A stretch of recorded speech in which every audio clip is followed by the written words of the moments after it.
Hello everybody, this is Laura Susan Johnson. Today is Sunday the 10th of July and this is Period Pieces.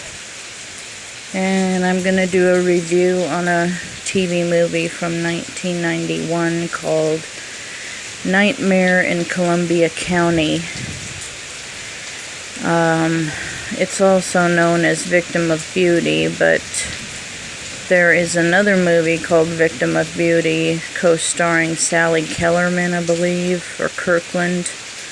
I get Sally Kellerman and Sally Kirkland mixed up, so that's not the movie I'm reviewing. I'm reviewing the movie whose original title is Nightmare in Columbia County, and it stars a very young Jeri Ryan way before she became 7 of 9 on Star Trek Voyager, and also starring William DeVane and Michelle Abrams. It's based on a true story about a family in South Carolina whose youngest daughter was abducted by a deranged man who went on I think he was on his way to becoming a serial killer, and he had a history of sexual assaults against women, and he also had a history of, or he was implicated in 2 other missing women cases, and they never did find those other 2 women, but he never confessed either, but they suspected him of those other 2 women. Anyway, Jeri Ryan plays Dawn Smith, who is very intelligent, very beautiful, and she kind of wonders if she's old-fashioned for wanting to be in beauty pageants, but she wants to do them. She's kind of wondering if it's a stupid idea and old-fashioned and archaic, but there's possibilities of scholarships and things like that. In real life, that family, in the movie, there's quite a lot of, I'm not sure if there's a lot of padding. The first I heard this story was on an episode of the Forensic Files, and it was called Last Will, and I think it's available on YouTube if you want to watch it. Forensic Files. It's not Cold Case Files, I think it's Forensic Files, and the episode is called Last Will. And the reason why they called it that is that the daughter who's kidnapped, her name is Shari Smith. She is, basically she's allowed to write to her family before she is murdered. So, it was probably a very short, sad, simple story, but in order to make a TV movie, they might have had to add a lot of drama to it. For instance, the killer in the movie seemed to be very obsessed with the older sister, Dawn, who is played by Jeri Ryan. The younger sister, Shari, Michelle Abrams, is the actress Michelle Abrams. She's the one who's kidnapped. It's just an everyday day, you know. She stops by the mailbox on her way home from school. I think what happened was they're getting ready to graduate. It's almost, the end of school, and it's just days away from graduation, and I think they were going to a swimming party at somebody's house or at a water park or something like that. So she wore a bathing suit that last day. And then they were going to go on a cruise to the Bahamas or something like that. So she was You know, there was no reason for Sheri Smith to walk away from her life, or to, you know, leave her life behind at that point in time. You know, she was only 17, getting ready to graduate high school. That's just not the time that a girl disappears, you know, or walks away from her life. And it was under the most horrifying circumstances. She had parked her car next to the mailbox. She got the mail, and then her dad looked out the window, and the car was just sitting there silently. He went out there, it was still running. The mail was scattered everywhere. And in the movie, it was actually Dawn, the older sister, Jeri Ryan, who went out. She looked out the window, and Sheri was driving up to the mailbox. And a few moments later, she looked out the window again. The car's still there, but Sheri's just, there's no sign of Sheri, and it doesn't seem like there's anything happening. So she says, I'm just gonna go look for Sheri, see if Sheri's okay. Sheri in the movie has a special kind of diabetes that she has to take an inhaler for, which I, as a nurse, have never really seen that kind of medicine before. I don't know if it's a juvenile diabetes, but some kind of medication, and she called it, in the movie, they called it some kind of water diabetes. I'd have to probably look that up and research it a little bit. But anyway, as a 17-year-old who looked like she was in pretty good health otherwise, it must be some kind of juvenile thing she was born with or developed very early. When Dawn goes out to look for Sheri, the car is still running. Sheri's purse and her diabetes medication is still sitting on the seat.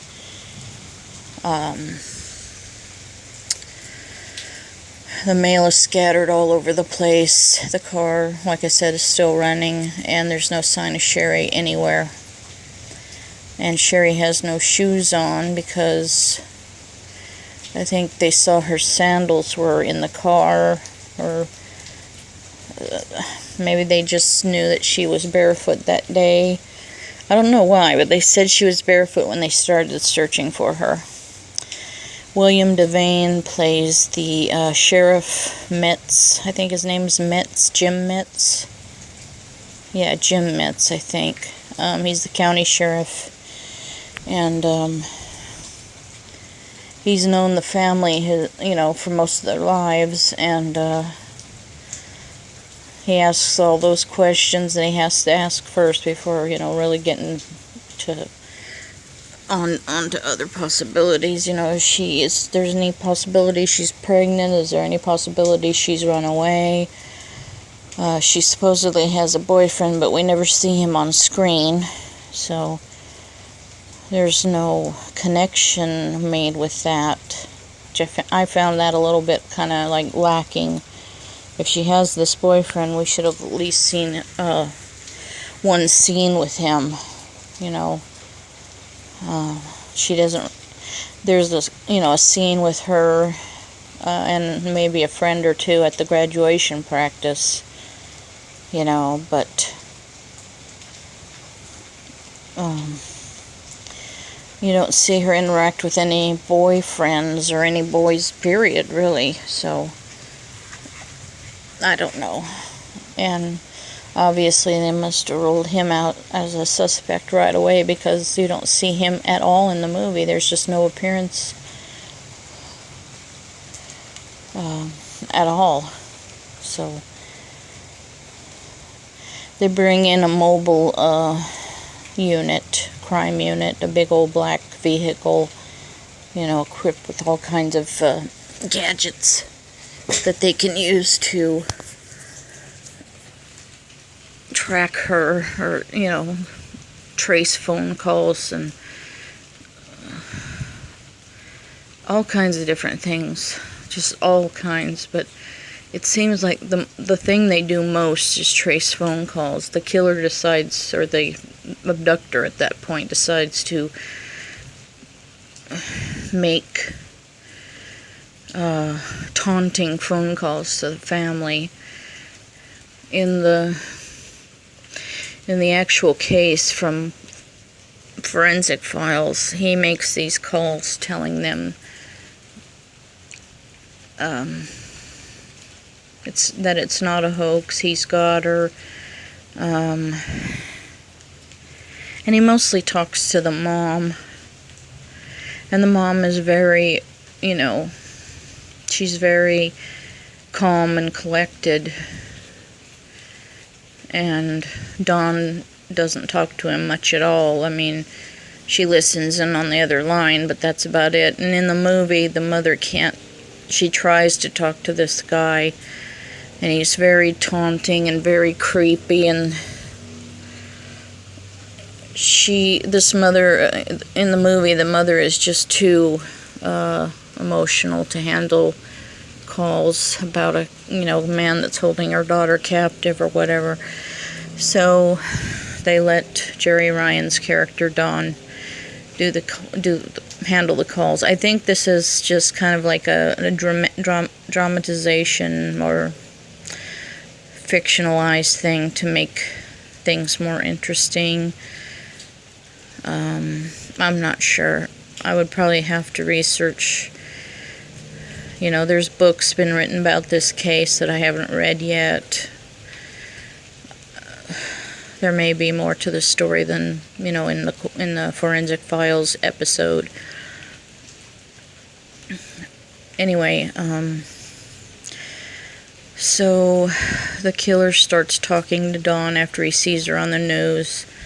I think the killer had first seen Dawn and Shari when Dawn was doing a pageant at the beginning of the movie, because immediately you see from the killer's point of view, he's looking out at him through a window at the top of the building that the pageant was held in. I guess he went up to the top so he could spy on them or something, and he followed the car home and found out where the family lived.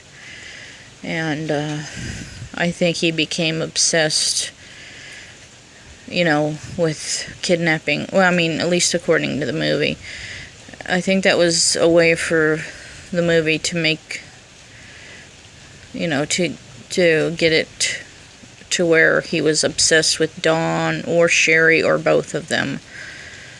So after he kidnaps Shari, he taunts Dawn over the phone, telling, "You're going to join Shari soon. You'll see her very soon," and stuff like that. And he's just this horrible, rotten scumbag. Just all these, saying all these things without saying anything at all. Just these cryptic, stupid little riddles or something like that. Not really even that, just saying stupid things without giving them any kind of indication that she's alive or dead or whatever. And then they get this letter in the mail, the last will and testament written by Shari. And in real life, that's what the younger sister did, is the killer allowed her to write out her last will and testament. And it was really, I don't know if I could have done that under such duress, knowing that he was going, knowing that somebody was going to kill me. I don't know if I could have done that. And the real letter was featured on the Forensic Files episode, and she wrote all kinds of encouraging things to her family. Don't let this ruin your lives. Go on living for God. And this, I must say, this is a Christian family, depicted. And it's a Christian family that I actually enjoyed watching. It wasn't something where they were all talking about Jesus every 5 seconds, Jesus this, Jesus that. It was just a family that I could really, identify with. it was really a good depiction of faith and hope and just realism, I think. And the daughter, the real letter was so courageous. I mean, how many people could actually sit there under such duress and write that? Mine would probably be so splattered with tears, I don't even know. The ink would smear or something. I don't know. But hers was just so full of positivity and, you know, she had no bitterness. She didn't say, you know, I'm so angry that this is happening or anything like that. She just told them she loved them and to go on living and don't let it ruin their lives and stuff like that. And I think that's really the way to do it. Just encourage everybody to go on and keep living. Because if you do let it ruin your lives, that mean person, that evil person wins. So, I don't know. But that's just the message I seem to be getting from that victim, Sheri. So anyway, so they receive this horrible letter. It's not horrible, but it's just, it hits them really bad. It's a gut punch of, you know, positivity and really horrible news. That she knows she's going to die, and she's telling them to keep living. And they keep searching, and the guy makes these calls, and the mobile unit is desperately trying to keep him on the phone long enough to trap and trace him.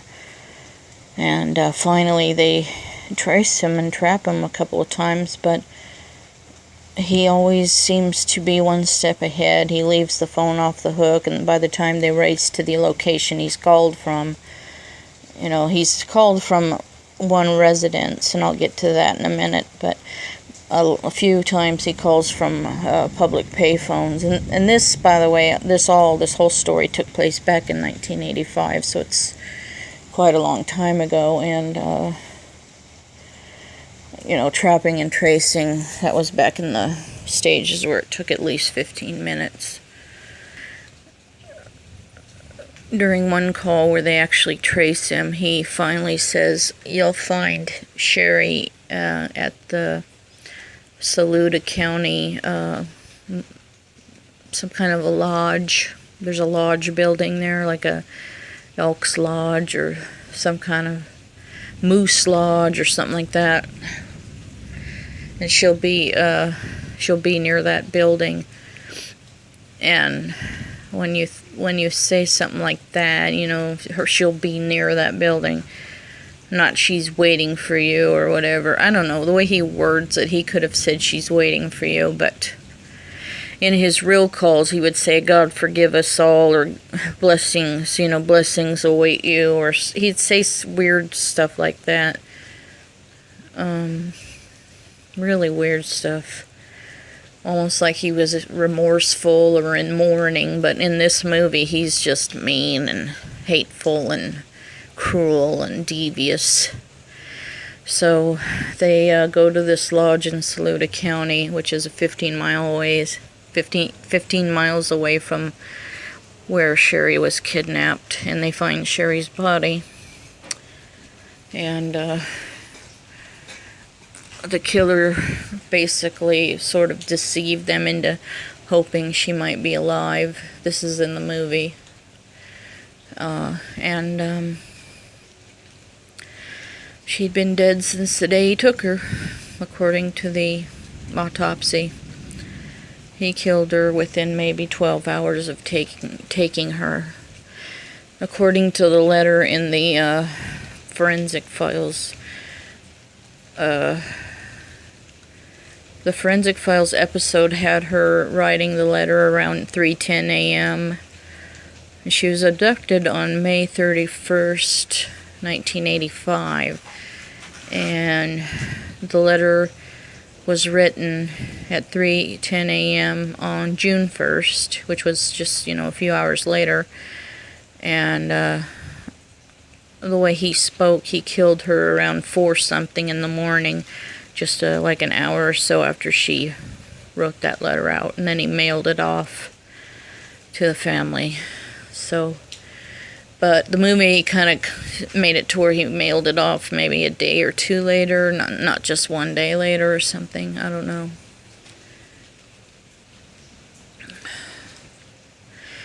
Anyway, yeah, the padding I'm talking about in the movie is mainly this plot device where the killer is fascinated with Dawn, Jeri Ryan's character.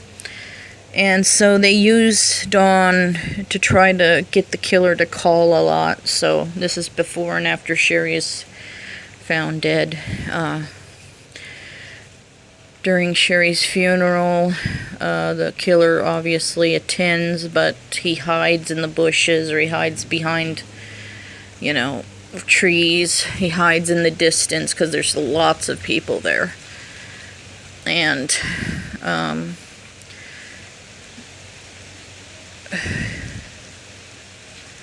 it's just a sad. And he calls after the funeral, and he asks Dawn, "Do you want to know how your sister was murdered? I gave her 3 choices: to shoot her, to strangle her, or to overdose her. And she chose to be strangled." It's like, what? Just sicko. And, William DeVane gets on the phone and he says, "I'm going to get you, you bastard. I'm going to get you." So, and then he threatens he threatens the sheriff, William DeVane's character. He threatens his whole family. "I know where you live. You tell that sheriff I don't like what he says about me, and I don't like what he says about me on TV. And I'm gonna get him. I know him and his whole family, and I know where they live." So they get the whole family out of that house and take them somewhere safe. Oh, he's just this really horrible, menace to the neighborhood, menace to the community. Meanwhile, they are looking through documents. They're looking at the letter, the last will and testament that Sheri sent in the mail. And they find these, they're hoping to maybe find some imprints or,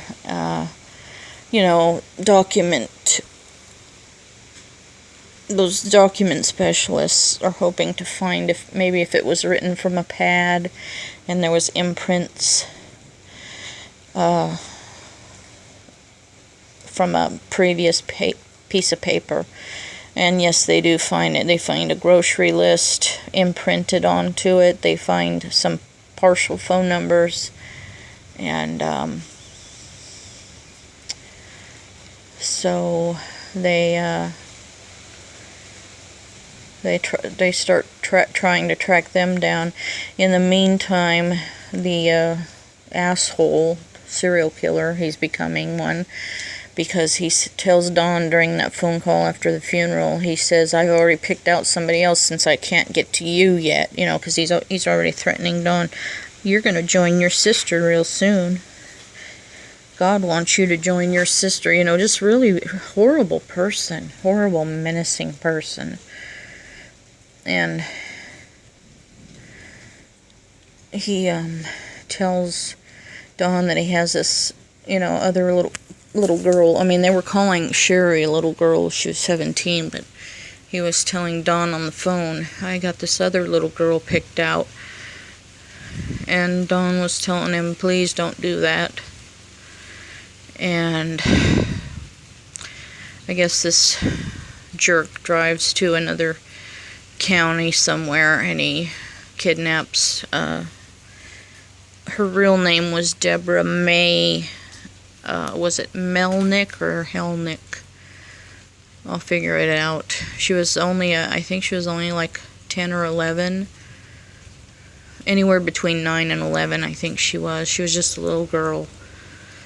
And she was blonde. He seems to like blondes. You know, he seemed to like blondes. And he kidnapped her. And the only one home was her dad in real life. The only one home in the real life case of Sheri Smith was her dad. In the movie, the whole family was home, but in the real life case, it was only her dad. So, yeah, it was sad. They didn't really focus too much on Deborah May's case, but they actually changed her name in the movie too. I don't know if it was because her family didn't want her to be depicted or what, but they changed her name to Jennifer. No last name, just Jennifer. So, Jeri Ryan's character, she's really worn out and tired, and she's in shell shock every time. One time this guy, you know, he's there to pick up the rental chairs for the funeral and stuff or whatever, or for the task force that came, the crime mobile unit. Some guy that was, you know, rental company for chairs and stuff, he came up to the door and knocked and peeped in the window and scared the living crap out of Jeri Ryan's character. And she just screamed and, you know, smashed herself into the wall and sank down to the floor crying. And he's just like, I just came here to pick up those rental chairs. Do you have any in the house? And it takes her like almost a minute just to get up and answer him and say, no, we don't have any more chairs. And he just said, I'm sorry about your sister. Our family's praying for you and stuff like that. And she's worn out, shell-shocked, traumatized. And he's the serial or this kidnapper or whatever he is, this monster, is still calling her saying, you know, I've got this little girl, and you're going to be joining your sister real soon. And she asks about the little girl. Why would you do that to a little girl? Why would you take her away from her family? Why do you do these things? And he just doesn't answer questions like that. He just says, I'll see you soon, Dawn. I'll meet you soon. It's like stupid. Really, just an idiot. And the sheriff and her dad both say, you know, Dawn, you need to just quit taking his calls. But she says to them, tell Jennifer's family that I'll try to help any way I can, because she wants this guy to be caught. He's a monster. He's a menace to society. He's a nuisance to everybody around him. And basically, the thing that finally does get this guy caught, well, he tells Dawn where the little girl's body is, and they find the little girl dead, Jennifer. And which is very sad, but that's what he does. He kills women and little girls. And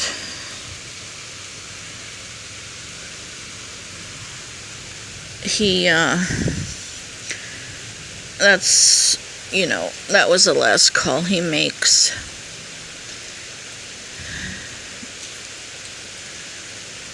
They finally figure out one of the numbers on the pad, the impressions of the phone numbers, and it's from somewhere in Alabama, and they track that one down, and they go over to the or they find a local number that's been called quite a lot from Alabama, or been calling Alabama quite a lot. And they track this local number down, and they go to the house, and it's owned by some elderly couple. Were you guys here between June or May, something, and June something? And no, we were on vacation in Alabama. I guess that's where they were. Well, can you explain why several calls were made from this address, or from this phone number while you guys were gone? Oh yeah, we had a man house sitting here, and his name is Larry Gene Bell. And so they give the cops, this elderly couple gives the cops Larry Gene Bell's information and address, and they track him down and arrest him. And he is a creep. Whoever actor that is, he does a real job being a creep.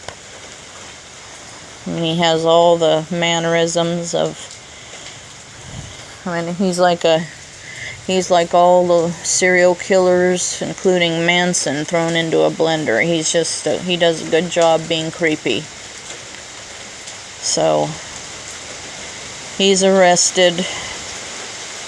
He kind of denies it during the trial. He says, I don't know what I'm doing here. I didn't kill anybody. I didn't kill her. And the way he says, well, Dawn, I didn't kill her, Dawn. It wasn't me. And the way he talks to Dawn and uses first name, on first name terms, it's him because of the way he spoke to Dawn on the phone. So, he's nailed. And they try him and they convict him. Woo! A thunderstorm is finally here. And I'm getting ready to, I guess, close this out pretty soon. Anyway, they try him, they convict him, and he gets the death penalty for both murder cases. For Sherry Smith's murder case, and for Jennifer, aka Deborah May Hellnick. I'll get the name right. As soon as I research some more and upload this, the name will be corrected. So, the family just wanted the name changed for the movie. The movie is good. I really like the movies. As a matter of fact, I liked it so much that I bought it on Amazon.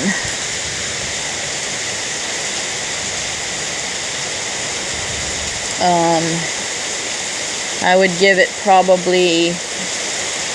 The padding makes it more interesting. I don't know if as far as a good movie, a good suspenseful crime drama, I would give it, at least a 9 out of 10. The padding may be fictional, but I would still put it in my based on a true story category, because it's definitely based on a true story. Even though the obsession with Dawn thing might not have been any part of the story at all.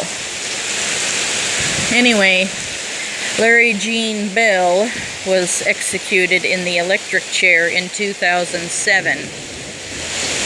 This movie was made in 1991, so he wasn't executed yet, but he was finally executed in South Carolina's electric chair. Anyway, I would give it a good solid 10 out of 10. Jeri Ryan was excellent. William DeVane was excellent. Michelle Abrams, her role wasn't very big, but she was so wonderful, such a wonderful, positive person.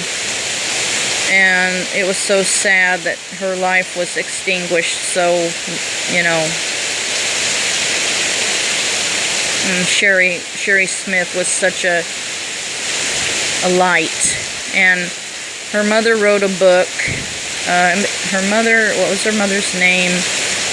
I don't remember. I'll put it up. I'll put a thing I'll put a photograph of the book up. It's called The Rose of Sheri. And then Dawn wrote a book called Grace So Amazing, I think it's called. So, there's 2 books about this case, and I'd like to read both of them and maybe gain more insight. Anyway, that's it. This rain's getting really loud. I hope you guys can hear me, otherwise I'll have to redo this. That's it for period pieces. Until next time.